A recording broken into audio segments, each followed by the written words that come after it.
Okay, I apologize again to the appellant. No apology necessary. I just have a quick final statement. I find that I have other things to comment on. There have been many issues brought up today. This is not a hearing about all wind towers. It's about this particular wind tower and the appropriateness of its location. The presence of endangered species requires a secret review and either a full EIR or a limited declaration.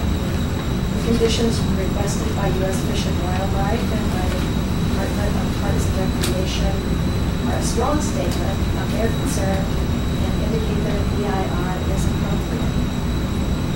I think that is the most basic thing that I would like to remember, but I would like to comment on other things.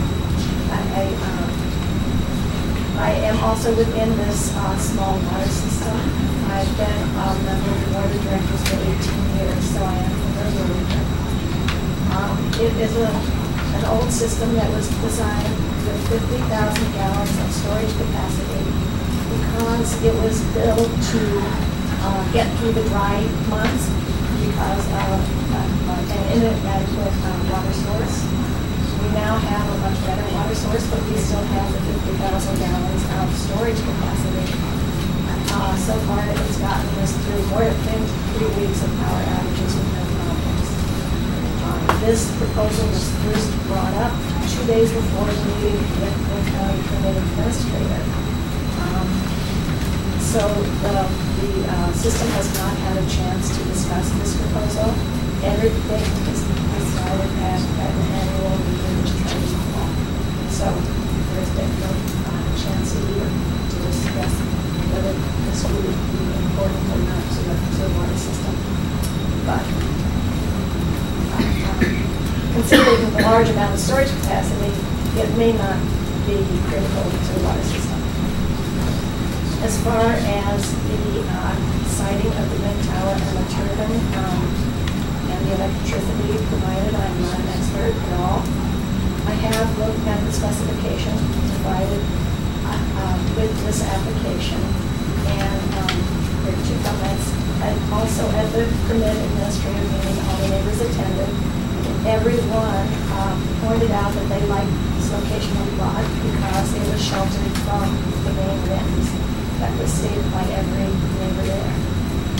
The specifications for this turbine that was provided show a graph that has a very steep gradient in it. The blades may start to turn at 8 or 9 miles per hour, but that top of the gradient doesn't kick in until a sustained wind of 20 miles per hour, which I don't think is ever experienced at this location. So even though it may produce some electricity, there has been no wind study done, and it seems that it may not provide that much electricity. So that's all. Okay. That's all. Thank you. Thank you very much. Okay, let's move to the applicants now, and you have 5 minutes. In response to Mr. Dietz's comment regarding the view, appreciate his concern. To my knowledge, the story pole is still erect on the property. I have not taken it down. It may have fallen down to the wind, but I looked at it about a week ago and it was there. Perhaps one of the reasons why it could not be found is it's relatively inconspicuous.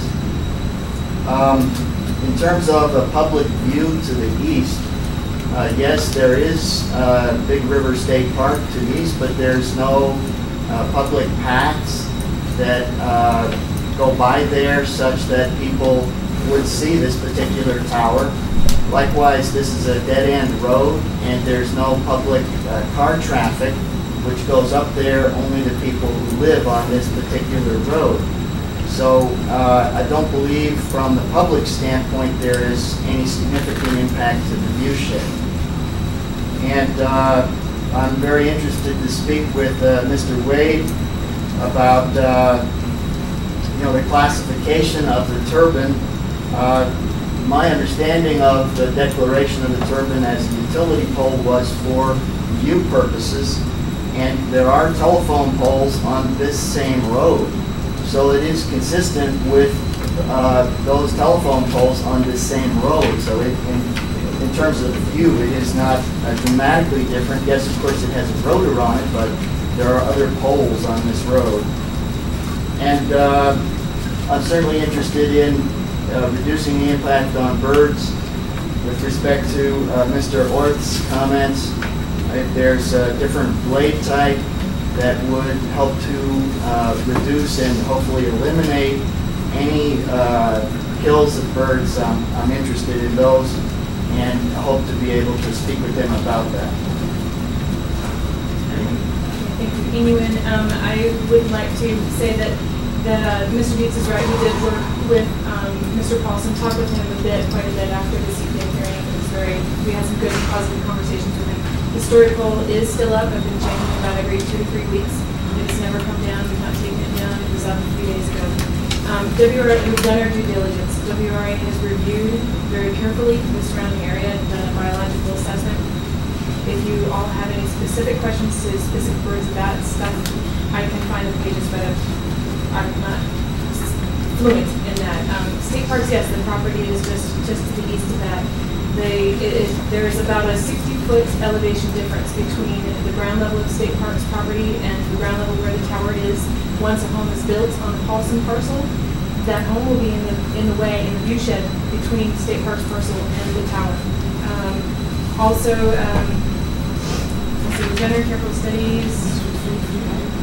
On page 11 of the packet, I believe the chairman has, I think mirrors there, page 11 out of the April 22nd letter. It's in the previous, the pre-CPA hearing submittal packet. That shows a photograph of the drainage that was taken in March at the very end of the rainy season. In the color photo, you can see my husband's leg in the photo, which takes about it's small. It's very narrow drainage areas. There's not a significant amount of water going through there. Just I can't remember whose point it was clarifying here. Alternative rotor designs. I'm sure Charles looked into it. I've looked into it as well to try to reduce impacts. They're not commercially available yet. If they were available, we'd definitely be looking into it. Maintenance, this can be either a telescoping tower or a hinged tower. You would not need to shimmy up the pole to get to maintaining it, so it is financially feasible to maintain it. If it were a hinged tower, it would still, hinging down to the ground, it would be still on the applicant's property, not on anybody else's property. And that's it. I feel extremely confident that we've done our due diligence on this project. The biologists at U.S. Fish